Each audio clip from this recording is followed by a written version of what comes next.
Hey y'all, Sid here from Academic Success, and I'm here to talk to you about what happens when you don't get the grade. So, step one is do not worry, because this happens to everybody multiple times in their college career. Now, whether they'll admit it is a different story, but at some point, we don't get the grades we want, whether that's because we failed or we forgot to turn it in, or maybe we're just missing an A or a high A by a couple points. Doesn't matter, because learning equals growing pains. Learning is hard. College is really hard. If you were here, you don't know what you need to know, right? We don't know what we need to know. And getting to know what we need to know is a journey that has a lot of peaks and a lot of valleys. So, the grade you didn't want, that you did make, is not what makes or breaks a semester, and is certainly not what makes or breaks your college career. It's where you go from the grade you don't want that makes the difference. So, step two is to evaluate why you got the grade that you did. You need to take inventory of the barriers, behaviors, and habits that come between you and the grade you want, meaning that come between you and the retention and complete processing of the information you need to learn.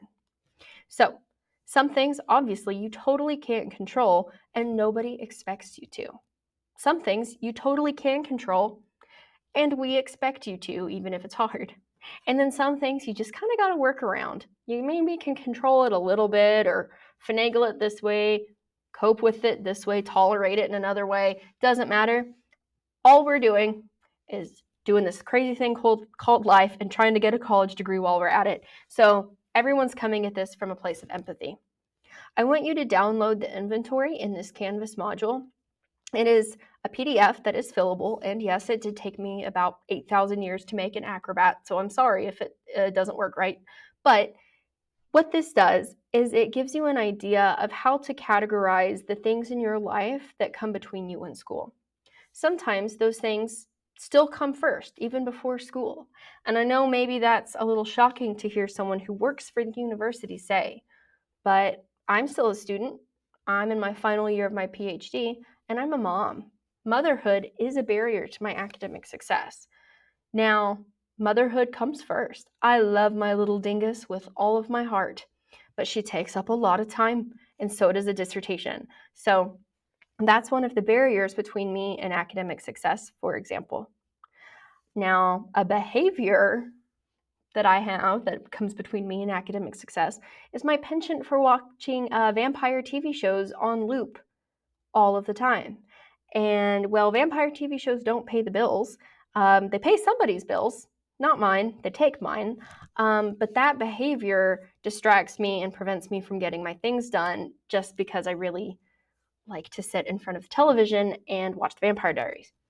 Well, anyway, there are habits too that we have that can get in the way that are not necessarily bad behaviors or barriers, just habits. Like I'm chronically late, and that's not good. That gets in the way of success, if anything, just because it stresses me out before I go to class.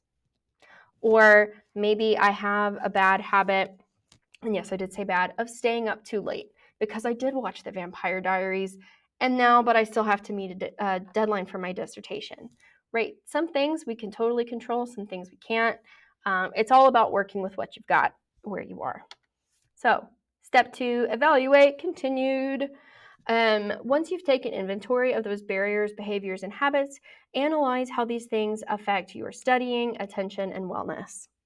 Now, I give you my examples and throwing myself way under the bus for you in the previous slide.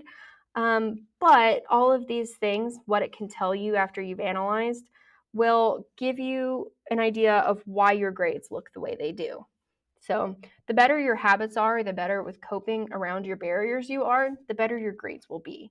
And when you give in to bad habits and behaviors, you're not as likely to retain the information that you need to for class.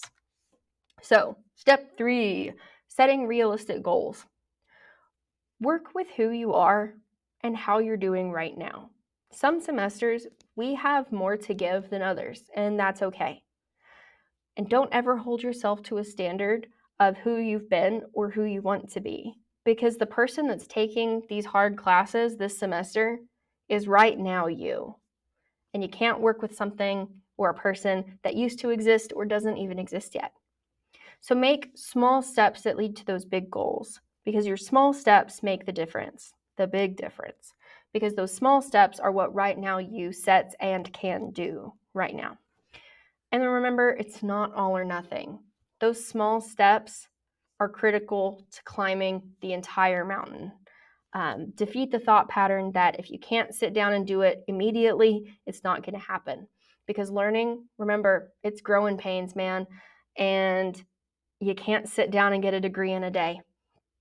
But it's something that will make your life infinitely better and will invest in your future. So, finally, summing up our realistic goals talk here, I want you to open up your phone's notes app. And I want you to write one realistic goal for this semester for, regarding school. You can do this for anything though. It really helps. Next, I want you to write at least 3 smaller goals that function as steps that take you to that ultimate goal.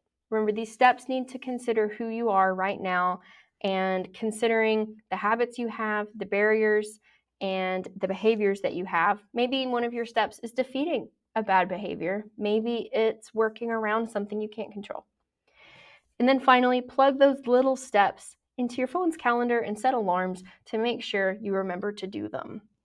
Not necessarily as deadlines, but just helpful little reminders from past you to support future you as you work toward your big goals. It will help you keep you accountable and keep you on track. So I hope that helps.